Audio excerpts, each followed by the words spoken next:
Many comments have been given that cover my concerns, so I'm going to focus on two areas today. First, I also want to urge the state of Michigan to take immediate action separate from this advisory board process to address the easement violations. The state has substantial legal and factual cause to begin the process to terminate the easement with Enbridge and protect the Great Lakes from a catastrophic oil spill. It has been nearly a year since MEC and several other groups sent a letter to the state documenting evidence of at least 8 easement violations. Yet the state has not taken sufficient action to address these violations, and since that time, even more evidence has come to light, including the 19 areas along the submerged pipelines that we heard about today with coating delamination. These violations raise serious concerns about the safety of the pipeline, and it's worth repeating what Dr. Ed Tim said, that it was external corrosion that led to the Kalamazoo spill. The state has clear authority and a duty to enforce these violations immediately and should not use this advisory board process to shield it from this duty. This process does not fulfill these obligations, and there's a clear duty to act. Second, the fact that the state gave Enbridge an opportunity to present about the corrosion findings today and to put their spin on this without giving similar opportunity from an independent expert shows bias towards the oil industry that we've seen throughout this process. Another example is the first section of the Michigan Petroleum Pipeline Task Force report that was called Setting the Stage, which is dedicated to, quote, petroleum's vital role in the U.S. and Michigan economies.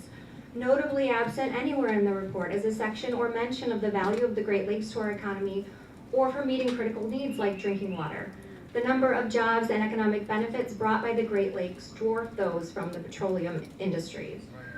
This preference for the oil industry belongs in the past, and it's really inappropriate here because of two reasons. One, this pipeline is not necessary to meet Michigan's or the Midwest's energy needs now, including propane. And studies have shown this, and studies that have been shared with this board and with the state have shown this. And second, there is a transition to clean energy and off of fossil fuels that is rapidly taking place around the globe. Allowing this oil pipeline to continue or pursuing an alternative that would build more fossil fuel infrastructure would be counterproductive to the interests and needs of our state and our people and its people. While this transition to clean energy is not going to happen overnight, we could power our state almost entirely with renewable energy, including transportation, in just a few decades.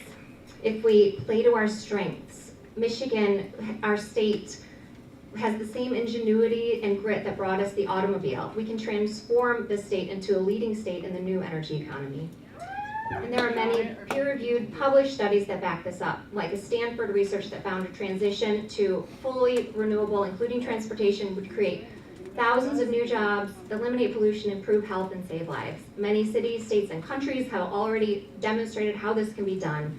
And industry analysts are predicting electric vehicle growth in the U.S. could be very disruptive to gasoline demand within just over a decade. So this trend towards clean energy is only going to continue to move us off of oil and other fossil fuels, just like we moved away from landline telephones, film cameras, and horse-drawn carriages. The state should be investing in this clean energy future, not allowing dirty, dangerous oil pipelines to remain in our Great Lakes. Thank you.